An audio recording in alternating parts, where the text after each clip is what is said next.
आज मी छान अशा आरत्या क्लीन करायला घेतल्या। त्यासाठी काय केलेलं आहे की पातेल्यामध्ये पाणी गरम व्हायला ठेवलं। ते थोडंसं गरम झाल्यानंतर त्याच्यामध्ये लिंबू पिळून टाकला। आरत्या जेवढ्याही होत्या तेवढ्या ओपन करून टाकून दिल्या आणि 2 चम्मच व्हिनेगर टाकलं।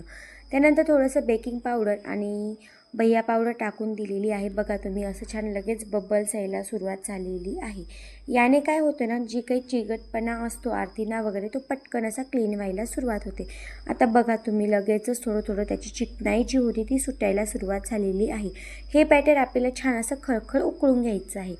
आता तुम्ही म्हणाल की दीप अमावस्या तर मागे गेली, मग आता ही का क्लीन करते आहे? दीप अमावस्येला मी क्लीन केलेल्या नव्हत्या कारण की तेव्हा माझा पिरियड चालू होता। उद्या आहे श्रावण सोमवार, आपल्याला पूजा करावीच लागणार आहे, म्हणून मग मी आज ते छान असं क्लीन करायला घेतलं। छान असं 5 मिनटं खळखळ उकळल्यानंतर गॅस बंद केला आणि गार होऊ दिलं। त्यानंतर छान असं सगळं मी एका पूजेच्या ताटामध्ये ओतून घेतलं कारण की त्याने सुद्धा ताट खूप छान असं क्लीन होतं। आणि मग त्याच्यानंतर मिठाने आणि लिंबाने घासून घेतलं। तुम्हाला हवं असेल तर तुम्ही पितांबरीने सुद्धा घासून घेऊ शकतात।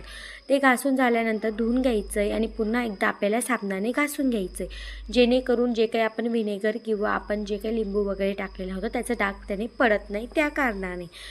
आता याने इतकं इझिली पटकन असं साफ होऊन जातं। स्वामी इथं किचन ओट्यावर बसलेला होता कारण की जेव्हा मी आरत्या घासायला घेतल्या त्यावेळेला तो झोपला होता, पण नंतर मध्येच तो उठून गेला। मग मी त्याला किचन ओट्यावरतीच बसून घेतलं। बघा तुम्ही आरत्या किती फास्ट आणि खूप छान क्लीन झाल्या। आता कोणी अशी कमेंट करू नका की ताट निघालेलं नाही आहे। स्वामी नंतर राहत नव्हता म्हणून मग मी ताट घासलंच नाही, फक्त त्याच्यामध्ये जे काही पाणी आपलं उकळलेलं होतं तेवढं फक्त ओतून घेतलेलं आहे। आता त्यानंतर आरत्या छान सुकल्यानंतर एकमेकांना जॉईन करून घेतल्या। आता मला तुम्हाला एक सांगायचं आहे की ज्या वेळेला तुम्ही जे आपण पाणी उकळलं ना, तेच पाणी तुम्हाला सेम तयार करायचं। फक्त जे काही दुसरे भांडे घासायचे असले त्यांना ते वापरायचं। पाणी फक्त उकळवायचं नाही किंवा गरम करायचं नाही। दुसरेसुद्धा पितळाची किंवा तांब्याची भांडे त्याने इझिली असे छान निघून जातात।